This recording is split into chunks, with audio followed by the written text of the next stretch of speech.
Some celebrity deaths make headlines for weeks, but others fade into obscurity, their tragic stories buried by time. These stars met violent, tragic ends when their lives were cut short in senseless acts. Here are 5 chilling, little-known stories of celebrities who were taken far too soon.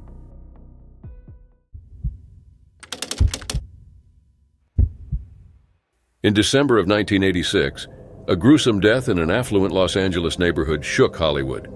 The details were unsettling, almost surreal. An aging actress, a son with a rare disorder, and a tale that twisted from heartbreak to horror. At the center of it all was an actress that was once a star of B-movies and the lover of a king, now the subject of a troubling end. Born Harriet Pearl Shapiro in 1927, Susan Cabot was no stranger to hardship. After her father abandoned her and her mother was institutionalized, Susan was left orphaned. She spent her formative years bouncing between foster homes in the Bronx. Her early life was marred by trauma, but from this darkness emerged a true performer. After working as a children's book illustrator and singer, she caught the eye of Hollywood scouts. A contract with Universal Pictures followed, and Susan quickly became known for roles in westerns like Tomahawk and Gunsmoke, eventually transitioning into cult horror films with director Roger Corman, most famously The Wasp Woman. By the early 1960s, Susan had retreated from the limelight.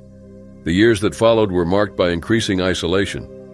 She lived in a large but decaying home in California, and as her public presence faded, so too did her mental stability. Susan suffered from depression, phobias, and intense paranoia. Susan's only son, Timothy Roman, was born with a form of pituitary dwarfism. Through an experimental treatment using hormones derived from cadaver pituitary glands, he had grown from a predicted height of 4 feet to over 5 feet. But the treatments came with risks. Some batches were later found to be contaminated with elements linked to Creutzfeldt-Jakob disease, a rare and fatal brain disorder.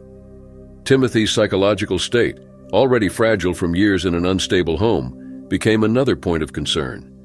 On the night of December 10, 1986, a 911 call was made from Susan's home. Timothy told emergency responders that a burglar had broken in and attacked him and his mother. Paramedics arrived within minutes to find Timothy waiting outside calmly. Inside the house, chaos reigned. Garbage and rotting food littered the floor. The air was thick with decay. In Susan's bedroom, she lay dead, dressed in a purple nightgown, her head covered with blood-soaked linen. The room was spattered with blood. Her skull had been shattered by repeated blows. The story Timothy gave police soon unraveled.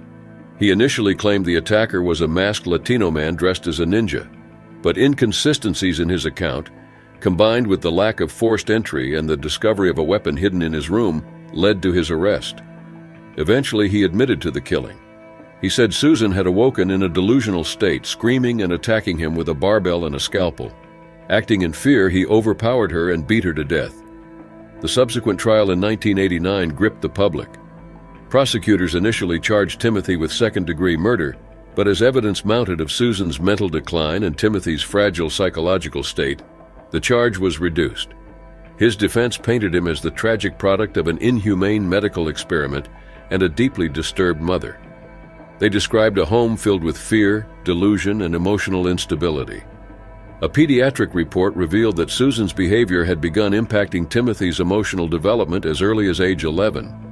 The presiding judge, Darlene E. Shemp, was visibly shaken by evidence shown during trial, particularly a videotape of the home's appalling condition. In her ruling, she acknowledged the immense psychological weight Timothy had carried. On October 10, 1989, he was found guilty of involuntary manslaughter. Given credit for time already served, he was sentenced to 3 years of probation. Susan Cabot's death marked a haunting conclusion to a life scarred by trauma and obscured by fame.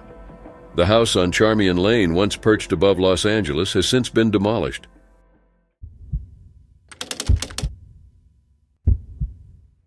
In the summer of 1969, a series of horrifying murders shattered the illusion of peace and safety in the heart of Los Angeles.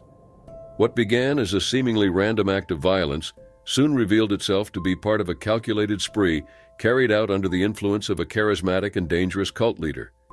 Over 2 nights in August, 7 people lost their lives in crimes so brutal they would haunt the American consciousness for decades. On the night of August 8th, Charles Tex Watson, along with Susan Atkins, Patricia Krenwinkel, and Linda Kasabian, members of Charles Manson's cult known as the Family drove to 10050 Cielo Drive, a home previously rented by music producer Terry Melcher, a man who had rejected Manson's musical ambitions. That night, the house was occupied by actress Sharon Tate, who was 8.5 months pregnant, her close friend, celebrity hairstylist Jay Sebring, Abigail Folger, heiress to the Folgers' coffee fortune, Folger's boyfriend, aspiring screenwriter Wojciech Frykowski, and 18-year-old Stephen Parent. Just after midnight, Watson cut the phone lines and the group entered the property on foot. Parent was the first victim. After encountering him in his car, Watson slashed Parent with a knife and then shot him 4 times. Inside the main house, Frykowski was asleep on the couch. Watson, after entering through a window and letting in Atkins and Krenwinkel, woke Frykowski with a kick to the head. Under Watson's direction, the 3 women helped round up the rest of the occupants. Tate and Sebring were tied together by their necks with a nylon rope suspended from the ceiling. When Sebring objected to the treatment of the visibly pregnant Tate, Watson shot him and then stabbed him 7 times. Folger handed over $70 from her purse but was soon taken outside, where she was pursued by Krenwinkel, tackled, and then stabbed 28 times by both Krenwinkel and Watson. Frykowski attempted to escape but was shot, bludgeoned, and stabbed 51 times. The assault on him was so ferocious that Watson's gun was damaged beyond repair. Back inside, Sharon Tate pleaded for her life and that of her unborn child, even offering herself as a hostage. But her appeals were ignored. She was stabbed 16 times by Watson and Atkins. According to the coroner, she was alive when hanged by the rope still tied around her neck. Her cause of death was later determined to be massive hemorrhage. Before leaving, Atkins scrawled the word pig on the front door in Tate's blood, a disturbing echo of an earlier family murder. This was intended to draw attention away from the Manson family and instead imply political motives, perhaps hoping to free another member, Bobby Beausoleil, who had been jailed for the unrelated killing of Gary Hinman. The following night, the group struck again. This time, Manson himself accompanied them to the home of Lino and Rosemary LaBianca. Manson entered the house first and reportedly tied up Lino before bringing in Watson.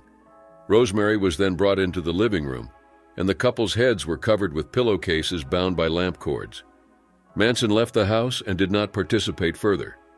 Inside, the violence escalated quickly. Watson began stabbing Lino with a bayonet, starting with his throat. When he heard Rosemary struggling in the bedroom, he joined Krenwinkel and Leslie Van Houten to subdue her, stabbing her multiple times. Watson returned to Leno and resumed his assault, ultimately stabbing him 12 times and carving the word war into his abdomen. Rosemary was later stabbed 16 times by Van Houten.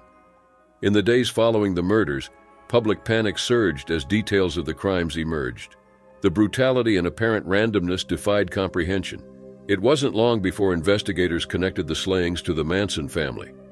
Eventually, Atkins, Krenwinkel, Van Houten, Watson, and Manson were arrested and brought to trial. Each was convicted and originally sentenced to death.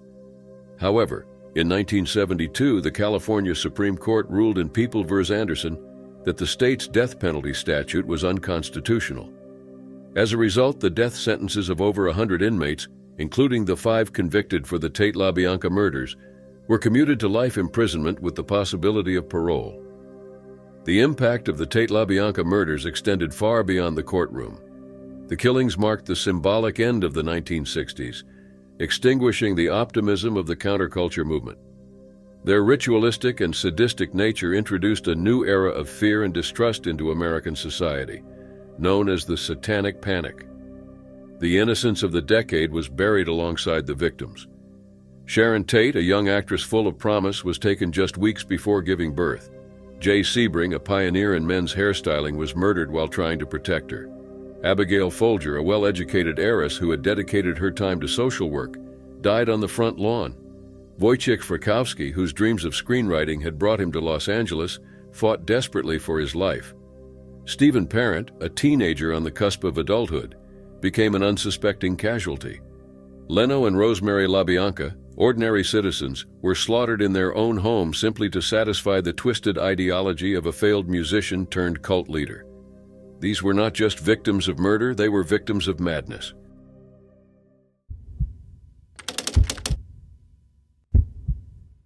In October 1982, The life of a young actress with a rising career was abruptly and violently ended.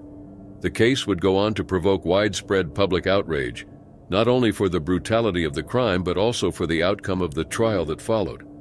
This is the story of Dominique Dunne, a young woman with a promising future whose life was cut short by the man she once loved. Dominique Ellen Dunne was born and raised in Santa Monica, California. She came from a family deeply rooted in the entertainment industry. Her father was writer and producer Dominic Dunne, and her brother Griffin would also go on to become a successful actor and director. Dominique's own acting career began to flourish in the late 1970s. She appeared in popular television series such as Family and Breaking Away before achieving her breakthrough with the role of Dana Freeling in the 1982 horror film Poltergeist. With her talent and screen presence, Dominique seemed poised for lasting success in Hollywood. In 1981, Dominique met John Thomas Sweeney, a sous chef at the upscale restaurant Ma Maison. Their relationship progressed quickly, and within weeks they moved into a small home in West Hollywood. However, the relationship was far from perfect. Sweeney's possessiveness and jealousy escalated into frequent arguments and violent outbursts. In August 1982, he assaulted Dominique so severely that he ripped out clumps of her hair. She fled to her mother's house, only for Sweeney to follow, banging on the doors and windows. Though she briefly returned to him, the abuse continued. In late September, Sweeney attacked her again, this time strangling her during an argument until she could barely breathe. A friend witnessed the aftermath and helped Dominique escape. She ended the relationship shortly thereafter, changed the locks, and resumed her life. On October 30, 1982, Dominique was at home rehearsing for an upcoming miniseries with actor David Packer when Sweeney unexpectedly called. Shortly after, he appeared at her home. She agreed to speak with him outside while Packer stayed inside. What began as a conversation quickly turned into an altercation. Packer later recalled hearing smacking sounds, screams, and a thud. He called the police only to be told the home was outside their jurisdiction. When he went outside to investigate, he found Sweeney kneeling over Dominique's unconscious body. Sweeney told him to call the police. When authorities arrived, Sweeney surrendered, stating, "I killed my girlfriend." Dominique was taken to Cedars-Sinai Medical Center, where doctors discovered she had no brain activity due to oxygen deprivation. After 5 days on life support, her parents made the painful decision to remove her from the machines. Dominique died on November 4, 1982. The legal proceedings that followed were fraught with controversy. Initially charged with first-degree murder, Sweeney pleaded not guilty. At trial, he claimed the act was not premeditated and that he had no memory of strangling Dominique. His defense argued he acted in the heat of passion. Although the prosecution presented compelling evidence, including testimony that Sweeney had previously abused another girlfriend, much of it was excluded from the jury. That ex-girlfriend, Lillian Pierce, described a history of violent assaults, including hospitalizations for serious injuries. But Judge Burton S. Katz deemed the testimony inadmissible for being prejudicial. Similarly, statements from Dominique's mother and friends were ruled hearsay and barred from the trial. The jury, unaware of much of Sweeney's violent history, acquitted him of second-degree murder. On September 21, 1983, he was convicted of voluntary manslaughter and misdemeanor assault. He received a 6.5-year sentence, the maximum allowable, but served only 2.5 years before being released on parole in 1986. Public reaction was swift and angry. Victim advocacy groups staged protests, and the Dunne family publicly criticized the judge and legal system. In the years that followed, Dominique's family remained committed to preserving her memory and advocating for victims' rights. Her mother, Ellen Dunne, founded Justice for Homicide Victims. Her father, Dominic, chronicled the trial and its failures in Vanity Fair, later reflecting that her murder became the defining event of his life. Even decades later, the pain and outrage lingered. Sweeney eventually changed his name and relocated, but the Dunnes continued to track his whereabouts to prevent others from becoming his victims. Dominique Dunne's life ended far too soon, extinguished by a man who claimed to love her. Her story remains a haunting example of domestic violence and a justice system that failed to fully protect the innocent.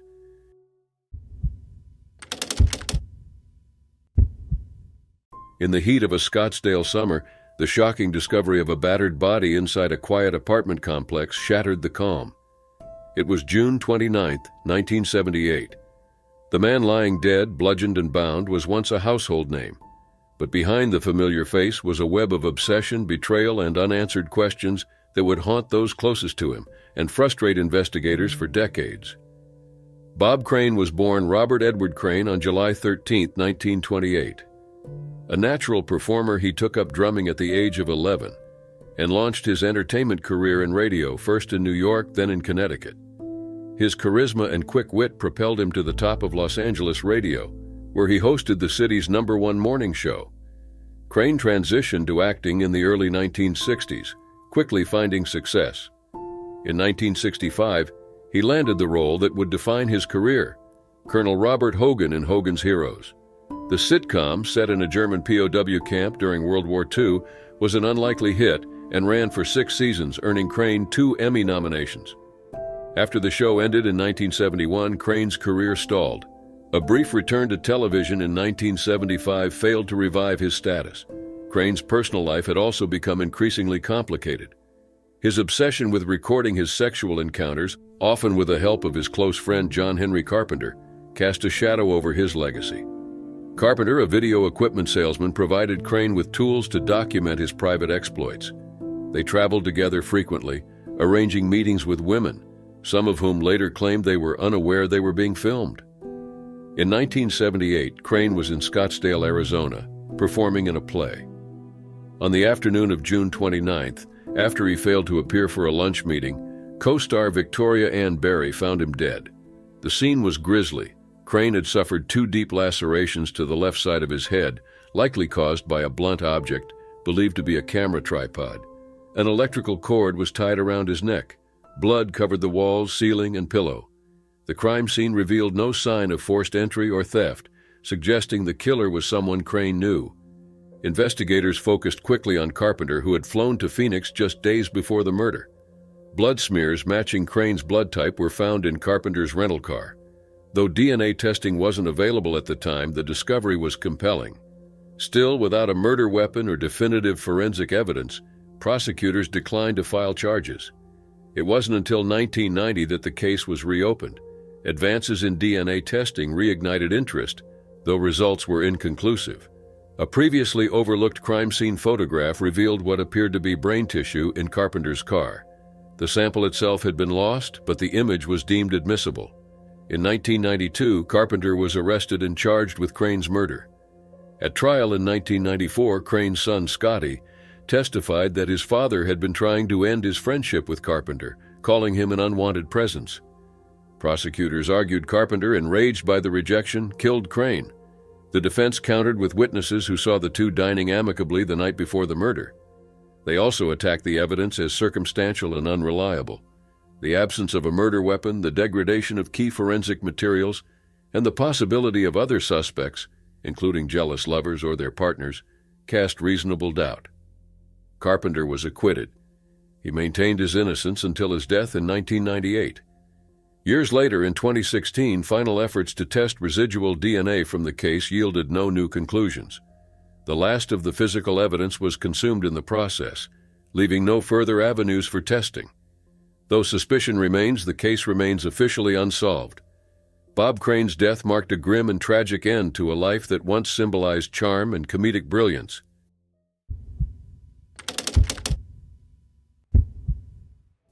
On a summer night in 1975, a rising star in American theater and television met a tragic and senseless end. The promise of a luminous future was abruptly cut short, leaving behind grief, confusion, and a chilling mystery that remains unsolved to this day. Barbara Colby was born on July 2, 1939, and discovered her love for theater in her senior year of high school in New Orleans. After graduating in 1957, she received a scholarship to Bard College in New York and studied 1 semester at the Sorbonne in Paris.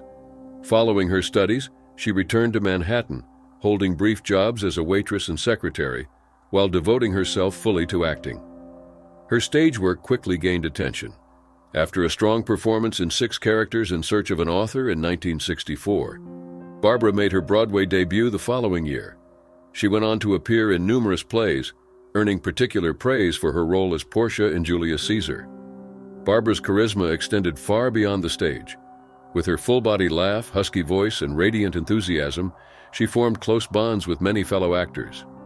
Barbara was a devoted follower of Swami Muktananda and believed deeply in the spiritual dimension of life. By the early 1970s, she had become a bi-coastal actress, appearing in many popular television series. Her standout performance as Sherry in The Mary Tyler Moore Show led to her being cast as Julie Erskine in Phyllis, a new series starring Cloris Leachman. She had just completed filming the first 3 episodes when the unimaginable happened. On the night of July 24, 1975, Barbara was teaching an acting class in Venice, California. After class ended around 11:50 p.m., she and fellow actor James Kiernan walked to their car in a nearby parking lot. It was common for Barbara and her colleagues to linger there and chat. That night, actor Ron Rifkin, who often joined them, stayed home sick, a twist of fate that spared his life. As Barbara and James approached their car, they were confronted by 2 men in a light-colored van. There was no warning, no words exchanged, no robbery attempted. Each of them was shot once. A resident heard screams and gunfire and called the police just before midnight. When officers arrived, Barbara was already dead. A small caliber bullet had pierced her left arm and chest, fatally damaging her lung. She was 36 years old. James, still alive, was rushed to David Brotman Memorial Hospital. Before dying at 1:32 a.m., he told police what had happened, that he did not recognize the men, that the attack was sudden and unprovoked. The description led to the arrest and questioning of 6 young men, but no connection was ever found. The crime had all the marks of a targeted killing or a random act of violence. The truth was never uncovered. Barbara Colby's death shocked the acting community and devastated those who knew and loved her. The first 3 episodes of Phyllis aired posthumously in September 1975. Barbara left behind her mother, her half-sister Renee, and a legacy of talent, depth, and promise extinguished too soon. Her murder remains an open case.